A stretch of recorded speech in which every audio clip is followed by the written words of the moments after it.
I'm old enough to remember when the word radical was surfer bro lingo and not used to characterize any Muslim committing a violent crime.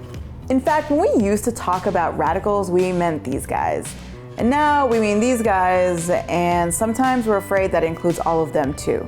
But what makes a radical today anyway? Well, here's the biggest open secret about radicalization. It doesn't exist. Whoa, Sana, you can't say that. What? You can't just say that radicalization doesn't exist. Hello? What about all those people who are threatening the democratic bedrock of our country and freedom? The GOP presidential candidates? No, these guys.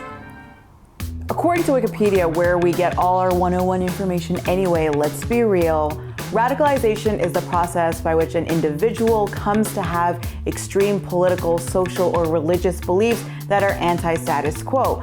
But when we talk about radicalization, we don't mean these guys, we mean Muslims. No one asked, where was he radicalized when a white dude goes on a shooting spree in a school or theater? White men have been responsible for 64% of mass shootings in this country since 1982. And they get the privilege of being lone wolf shooters or mentally ill shooters or alienated and adrift shooters.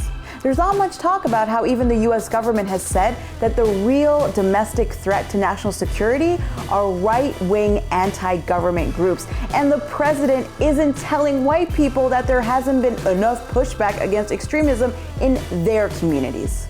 Wow, the comment section is hella gonna call you racist for that. And there's no set criteria for what the process of radicalization even looks like, or what a radical actually is. With the Boston bombers, we obsessed over Tamerlan Tsarnaev's YouTube history. With the Paris attackers, we obsessed over gay bars, alcohol, implied promiscuity.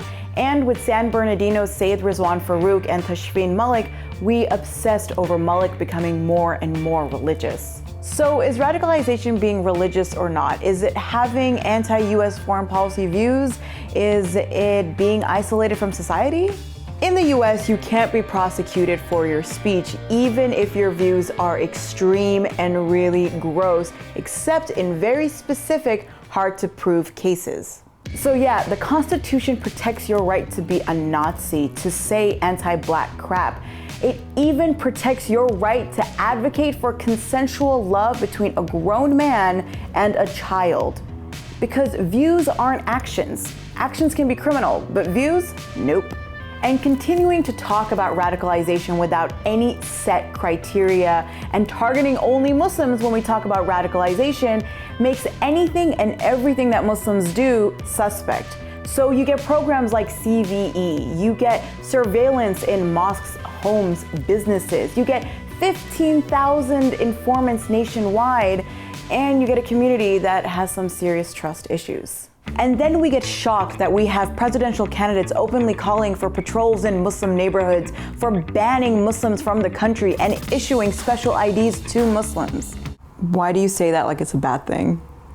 So maybe it's time to rethink the poorly defined language that we use and how that poorly defined language creates programs, policies, and dangerous misunderstandings that have an effect on the lives of millions in this country. How's that for a radical idea?